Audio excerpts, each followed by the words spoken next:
love with a hero.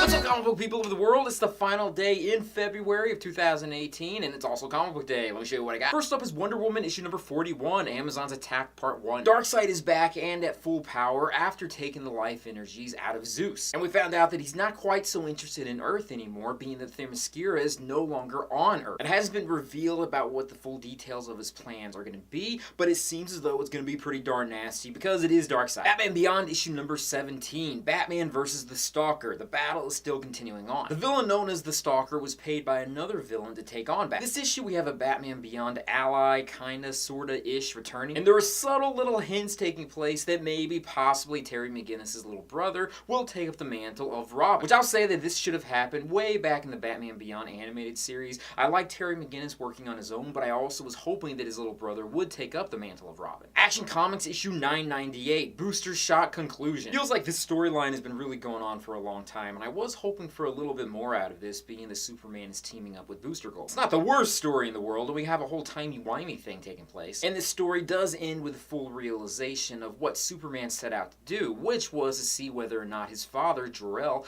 was telling him the truth. We also get a little bit of hint that maybe the DC universe is part of the whole multiverse with the Marvel universe, with one line that was said by Booster Gold and Skeets. And I gotta admit, that was cute that they threw that in there. Detective Comics issue 975, The Trial of Batwoman. Ever since Tim Drake returned back from being taken by Mr. Oz, I was wondering when the rest of the Bat family were going to get together. Well, that finally is happening in this issue, but in this instance, it's because they're deciding whether or not Batwoman can hold the mantle of being Batwoman. It was nice seeing everyone together, but honestly, it didn't really have too much of an impact. I think we all knew what Batwoman was going to end up doing regardless of their decision. It is worth the read just so you can see what happens with her. Hal Jordan in the Green Lantern Corps, issue number 39. Hal Jordan has been captured by Zod and his family, and it took an entire issue for the rest of the Corps to finally kind of come to their senses to come to try to rescue him. And of course, the Guardians were against this plan, so only a small group of Green Lantern Corps are going to the rescue. That's totally going to blow up in their faces in the next issue for sure. Darth Vader issue number 12. Recently, Darth Vader found out that the Emperor put out a hit on Darth Vader. Both these characters exemplify the whole stabbing in the back relationship. Vader can't directly oppose the Emperor, but he can kind of whittle away at his machinations. This is a great series. In fact, this is probably my favorite Star Wars series out there. Maybe because I'm such a huge Darth Vader fan, but I just really like how everything is working out, and we get to see how everything worked in between episodes 3 and 4. Finally, the last issue I had a chance to read this week was Thanos issue number 16. This storyline takes place in a possible alternate future where Thanos has been taken by his older counterpart. In this possible future, this Thanos has killed off all of the superheroes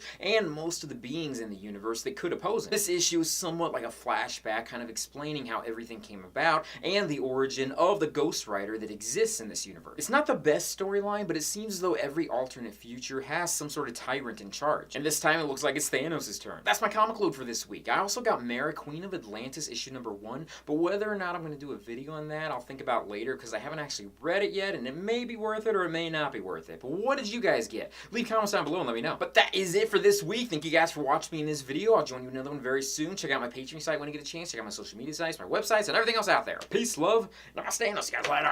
I'm in love with the one who will always win. There's a point where Cassandra Orphan took down Damian Wayne, and I love that. That was just awesome. I know that a lot of people out there are fans of Damian, but I also know there are many people out there that hate him. Personally, I can't stand his character at all, so that was something that just felt a little gratifying to see.